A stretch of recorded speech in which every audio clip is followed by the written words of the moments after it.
Doncs sí, No, sí, de tenim criatura. aquí el papa de criatura, com ens diuen des de l'estudi. Àlex, Hola, què tal? com estàs vivint aquesta nominació? Doncs molt feliç, molt content, perquè és tot ha sigut una sorpresa. No m'esperava una pel·lícula així petita, intimista, que hagi despertat tanta interès, tanta atenció i tantes nominacions, no? Perquè és una de les pel·lis més nominades. Sempre fa una mica de respecte que hi hagin tantes nominacions, perquè també després sembla que no deixis res pels altres o t'endús moltes decepcions, però bueno, això va així. I per què creus que passarà aquesta nit? Deixarem a la resta sense o ens en portarem algunes? Home, per una banda, és un sentiment contradictori. Per una banda, vull que guanyem tot, però també quan hi ha una sola pel·lícula o dues pel·lícules que s'ho enduen tot, també em sembla que no és tan bo per la indústria. Crec que és bo que reparteixin els premis. I penso que hi haurà pluralitat, perquè hi ha pel·lis molt bones aquest any i hi ha molta varietat en les produccions. No? Parles una mica de criatura.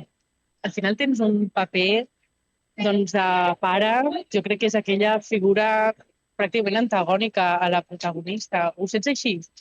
Sí, bueno, quan l'Helena em va parlar d'aquest projecte, em va dir, vull que facis el pare, que és una figura cabdal en aquesta pel·lícula, perquè és qui, d'alguna manera, acciona, no? El catalitza el seu pudor, també el seu tabú, junt amb la mare, però la figura del pare és molt intensa en el sentit de que comparteixen molt, tenen una complicitat i una intimitat molt forta i d'alguna manera també això els separa, no? I això genera un gran buit i una gran tensió, no?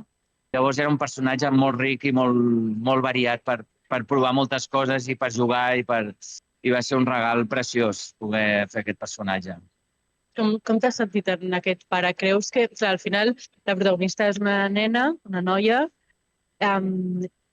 Com veus tu la teva visió com a pare? O creus que els nois es poden sentir identificats una mica amb aquesta figura paterna també? Mira, jo t'ho dic que m'he trobat amb molta gent que m'ha dit gràcies per aquest personatge perquè he entès moltes coses del que em passa a mi. Tinc una filla, no sé com gestionar certes coses, soc pare, molts senyors de la meva edat que m'ho han dit, no? I que de cop i volta els hi ha obert una finestra o una percepció i una entesa de la complexitat, de que no hi ha respostes, de que no hi ha una manera, però bueno, que també des de moltes generacions fins ara prevaleixen una sèrie d'incomoditats, de tabús, de pors, d'angoixes que es passen, es traspassen, no? De pares a fills i això és el gran problema, no?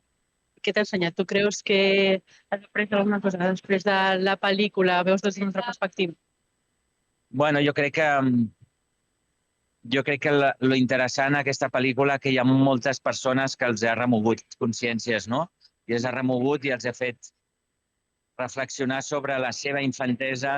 Jo, la meva companya també em deia que m'ha fet reviure l'adolescència, la infància, moments concrets en els quals et van passar coses o moments en els quals t'has sentit bruta perquè feies alguna cosa o situacions en les que no t'has vist fent el que tu volies o jutjada o... Bueno, crec que forma part d'un aprenentatge i un camí en el que estem, no? Tota la societat avui en dia. Doncs moltes gràcies i moltíssima sort aquesta nit. Gràcies a vosaltres. Bona nit. Bueno, genial. No, Vale, sí. tornem. Doncs ja l'heu sentit. Que La veritat bona és que gent. tothom boníssim.